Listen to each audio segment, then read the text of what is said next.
Today, we're going to take a look at the gameplay preview for Warlock by Invoke Studios, a Dungeons & Dragons game at Gamescom this year. So, without further ado, follow me! This is Trisha Helfer playing our eponymous warlock, Katri. And this is Maggie Robertson playing Tasha, also known as Igwilv of Tasha's Hideous Laughter fame. Her entrance is so cool. The way they look at one another is very, charged, shall we say. And this, according to the website, is Darkon, which is one of the domains of dread from the Ravenloft setting. Shout out to the giant skeleton lying upon the landscape. We don't get an explanation, but it looks like it could be an absolutely enormous dragon.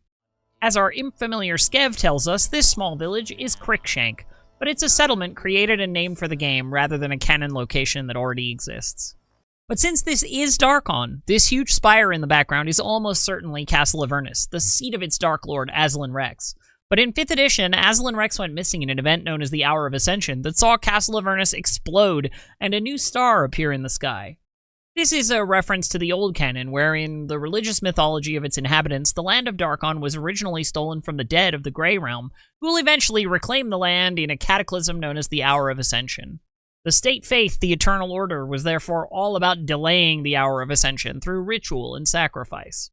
In 5th edition, the Hour of Ascension came and went. Darkon is still here, almost, but it's basically falling apart and effectively being reabsorbed into the mists. Great curtains of fog are creeping into the domain and have fragmented into a number of isolated chunks.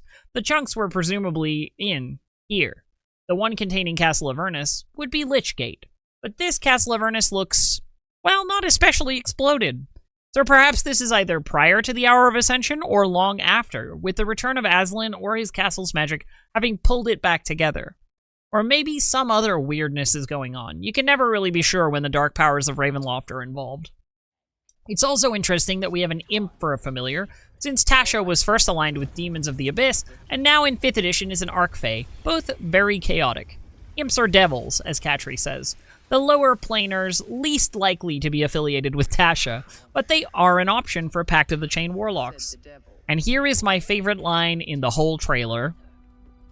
Well, well, look what the mists dragged in. Iconic.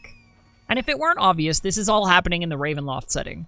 And that raises its own questions. Ravenloft isn't somewhere you can just walk in and out of, so where exactly is Tasha? Probably not in Ravenloft, right? But by sending her warlock into Ravenloft, has she trapped her, or does she know a backdoor the dark powers have left unbarred?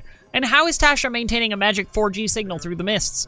In earlier editions, even clerics experienced the loss of direct divine connection upon entering Ravenloft.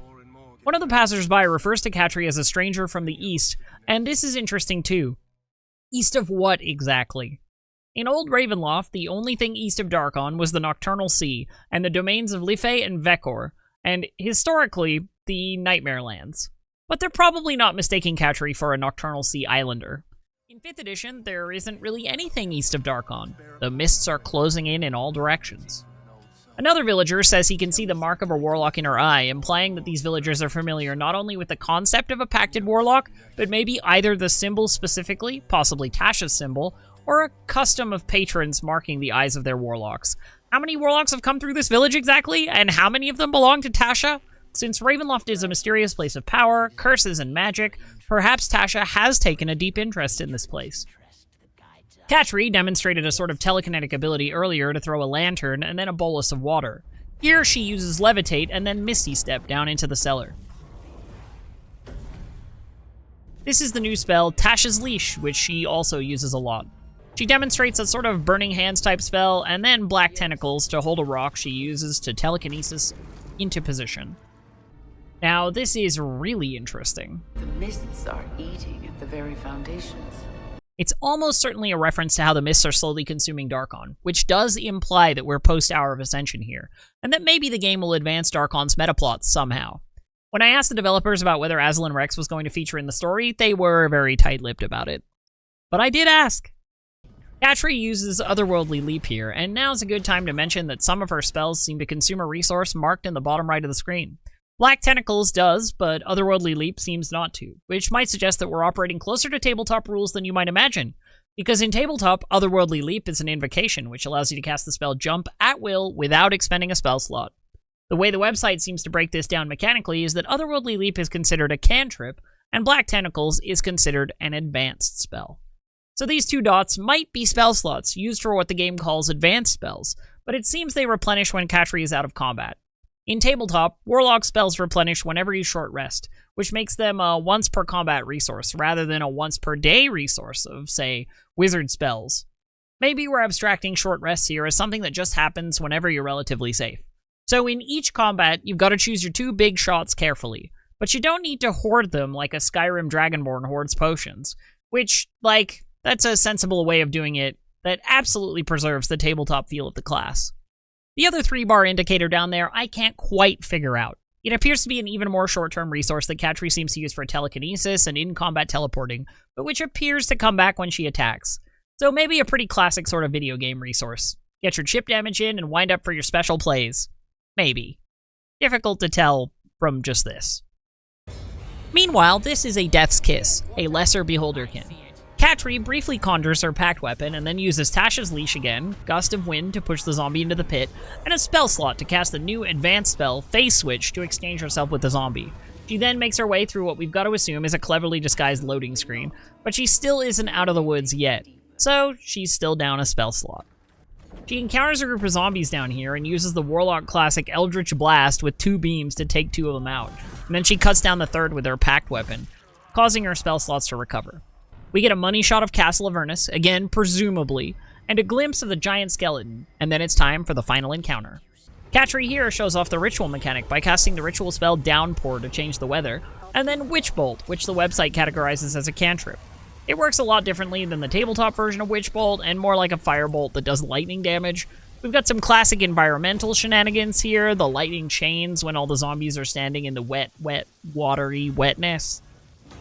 We briefly see Katri switch her pact weapon from a sword to a warhammer to crunch down on a zombie, possibly as part of some sort of parry mechanic. And check out how well she let go of her pact weapon in her right hand and immediately summoned it in her left hand for a follow-up swing before letting it go again as the warhammer dropped down into both hands. That's some really slick animation. Katri uses Gust of Wind again and then Levitate on one of the zombies. She stabs this guy and then seems to make her pact weapon explode. And note that there's some very Soulsborne-style yellow wisps coming out of the fallen foes and into her. She uses some kind of kinetic ability to turn her sword into a projectile. The fight continues on, as you'd imagine, and eventually she comes out on top and collects the raw magic, which I can only assume will be some sort of level up or power up mechanic in the game. The whole gameplay section is worth a watch, and if you want to see it properly yourself, I highly recommend it. Who's to say at this juncture how true to the lore we know the game will be, but I have hopes that we're playing in places we haven't really explored in great detail in any other games thus far. Hopefully we get some very lichy action, and they pay attention to the sources of information or references that already exist. Not to say I don't like new, but I do love references to old.